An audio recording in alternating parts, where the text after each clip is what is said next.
Welcome to our exploration of monopoly in economics, a concept that goes beyond just a board game. In the world of economics, a monopoly is a critical concept that has a significant impact on industries and consumers alike. In economics, a monopoly is a market structure in which a single seller or producer controls the entire supply of a particular product or service. This means that there's only one company or entity that dominates the market, and there are no close substitutes or competitors for the product or services they offer. Monopolies can arise of various reasons, including government regulations, economies of scale, and control over essential resources. Key characteristics of a monopoly include: first, single seller. In a monopoly, there is only one seller or producer that has significant market share, often approaching 100%. Second, no close substitutes. Since there are no close substitutes for monopolist product, consumers have limited choices and are generally forced to buy from the monopolist. Third, significant market power. Monopolists have substantial market power, which means they can set prices and output levels to maximize their profits. They are price makers as opposed to price takers in competitive markets.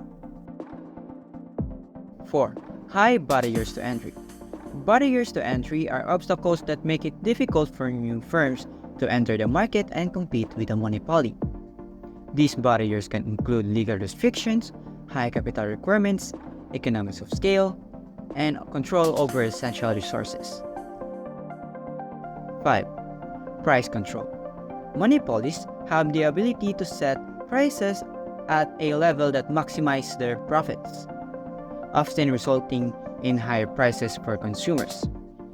In some cases, they may engage in price discriminations, charging different prices to different groups of consumers. 6. Limited consumers' choice.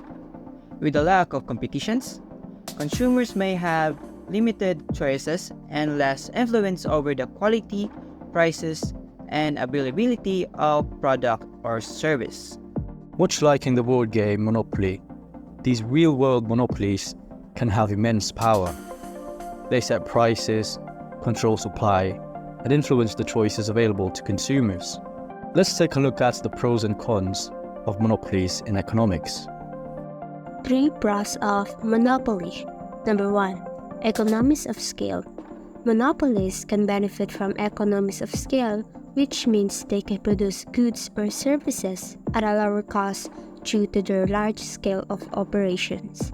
These can lead to cost savings and potentially lower prices for consumers. Number 2. Focused on efficiency. Monopolies have the incentive to be efficient and keep prices low to maintain their market dominance. They strive to maximize cost and improving productivity. This focus on efficiency can lead to streamlined operations and potentially better value for consumers. Number 3. Investment in research and development. Monopolies often have the financial resources to invest in research and development. These can lead to technological advancement, product innovation, and improvements in the quality of goods and services. This advancement can benefit consumers by offering new and improved products. These are few of the common cons of monopolies: consumer exploitation, charge prices, and the lack of innovation. In consumer exploitation, they are exploited in a way they are taken advantage of in an uncontested market. Consumers deal with having to buy lesser quality products and breaking their bank with overpriced goods or services since they have no other alternatives.